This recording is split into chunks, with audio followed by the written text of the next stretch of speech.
SGC here, and we're back with Talk the Walk, and this time it's episode 5 of The Walking Dead. So the biggest thing out of this episode is that Rick is back by himself and Carol is gone, and everyone's like, where's Carol?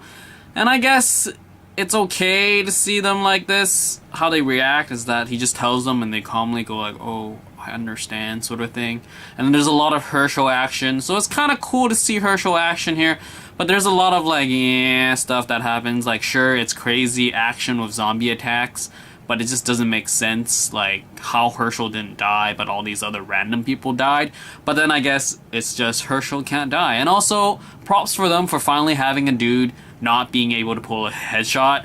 Like, he grabbed the gun, couldn't shoot a perfect headshot because Hershel was in the way, sort of thing. So that's sort of the realism of The Walking Dead coming back. That's pretty nice. And also, there's also this craziness about how, I guess, using a, what is it? I don't know how the thing works, but you stuck a pipe down the guy's throat, and then for some reason Glenn can't breathe, and you can pull that out of a zombie, and then shove the same thing that was in the zombie's throat into Glenn, and Glenn's totally fine. So I guess blood is not, like, you know, it's not a detergent to death. As in, you can't get infected through the blood. So I guess they can eat all the deers that the zombies been eating, or even eat zombies to stay alive, because that seems like the case. Blood ain't a problem. How about flesh this time around? Also, we got some crazy father and son time with Rick and Carl just gunning people down, and it's just... there was this one funny moment. It's like, the swarm of zombie is coming at you, Rick, yet you pose. You shoot, and you come down and you think, shoot. Like, wow, thanks. That's just immersion of you don't seem to realize the threat you're in, as in these walkers are coming in and it's just like, hello. And then you have the ending. Oh, the ending. Welcome, Governor. Seriously, couldn't they have figured a better way of reintroducing him back into this, like, season? Because, I mean, it's just, ugh. Like, really? Come on, like, why would the governor be by himself standing at the prison and hearing gunshots and be like, yo, this is pretty awesome, and he walks away, sort of thing?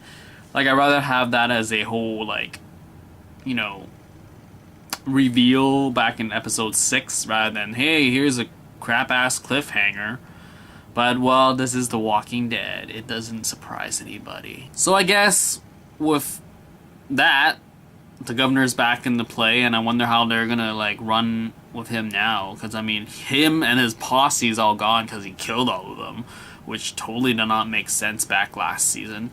So I guess now, with his intriguing charms, he probably got more people to work for him, and they're gonna fight it out again and repeat season 3 without a stronghold of Woodbury. And I don't know, it's just, man, that ending was just, who cares? And especially with, like, how Michonne sort of gave up looking for him, and now he's just walking back into his arms. It's just, they couldn't have let that go on for a few more episodes. Or maybe they'll do that. Maybe he's just, like a passive, I don't know, passive dude just watching. He's gonna be a watcher. And then he's gonna come in episodes 8 or 9 or something like that. But, I don't know. I hope they get rid of him. Kill somebody big by the end of this season. Hopefully the governor, so we can have a new bad guy. Or just go back to, you know, survival. Like, it's interesting. I'm reading the comic right now, and it seems to be what's happening in the comic is mirroring what's happening in the show. It's that there's hardly any zombie stuff happening. It's more people to people. And zombies don't even exist much in the, you know, in comics right now. Sure, they had this crazy all-out war, but it's just not, it's just against people. Like, walkers, zombies don't matter anymore. But then there's this thing that happened this episode, that this whole wall came down. I'm still confused as to why the zombies are all huddled against that wall. Because, I mean, it's just, is it because of the sound? But why that one specific spot on that wall? Like, I get the whole, like, someone was feeding them. See, that's another thing. Someone feeding them, no one talked about that. I mean, it's just that Glenn's girlfriend saw that once, and now no one cares about it, or whoever saw it. But it seems like they're not Well, I guess they're too busy to think about who's feeding these zombies. And I do wonder who's doing that. Can't be Carol, because she just killed people. Because then she's gone, so no one's going to fed up and go like, hey, maybe Carol did it. But anyway, that's just the weird thing of how all the zombies are muddled into one position, and they just couldn't kill them all for some reason. It's just, you were just using these trees to help prop up the wall, but it failed. It failed miserably. And also this cliffhanger failed miserably. Anyway, I'm done talking about this Walking Dead. So yeah, it was like, whatever. And that's all for this season 4, episode 5 of The Walking Dead, titled Internment.